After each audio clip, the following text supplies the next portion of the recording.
Hi நண்பர்களே, நம்ம மூளையில நமக்கே தெரியாம ஒரு ஹிடன் பவர் இருக்கு. அதை பத்தி தான் இன்னைக்கு பார்க்க போறோம். நீங்க எப்பதாவது யோசிக்காம ஒரு விஷயம் செஞ்சதுண்டா? பல் துலக்கிறது, பாஸ்வேர்ட் டைப் பண்றது, நம்மள அறியாம சாங்ஸ் ஹம் பண்றது, இது எல்லாமே சப்கான்ஷியஸ் மைண்ட்னு ஒரு ஹிடன் பவரோட ஆட்டம். நம்ம கான்ஷியஸ் மைண்ட் 5% தான். மிச்சம் 95% நேரம் இதுதான் சைலண்ட்லி நம்ம வாழ்க்கையை நடத்துது. இது ஒரு ஆட்டோ பைலட் மாதிரி.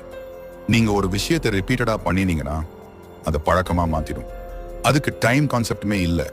பாஸ்டா, ஃபியூச்சரா, ட்ரீமா, எது ஸ்ட்ராங்கா ஃபீல் ஆகுதோ அதையே உண்மையா நம்பும். அதனால நீங்க நான் முடியாதுன்னு சொன்னீங்கன்னா அது சரி, நீ முடியாம இருக்க என் வேலை தான் அக்செப்ட் பண்ணிடும். பட் நீங்க பாசிட்டிவா பேசுனீங்க, கோலை கற்பனை பண்ணினீங்க, டெய்லி எஃபர்ம் பண்ணினீங்கன்னா அதையும் அது உண்மையா மாத்துது. ஸோ நம்ம சக்சஸ் வெளியில இல்ல, உள்ள சப்கான்ஷியஸ் மைண்ட்ல தான். ட்ரெயின் பண்ணுங்க, யூஸ் பண்ணுங்க, மேஜிக் நீங்க பார்ப்பீங்க.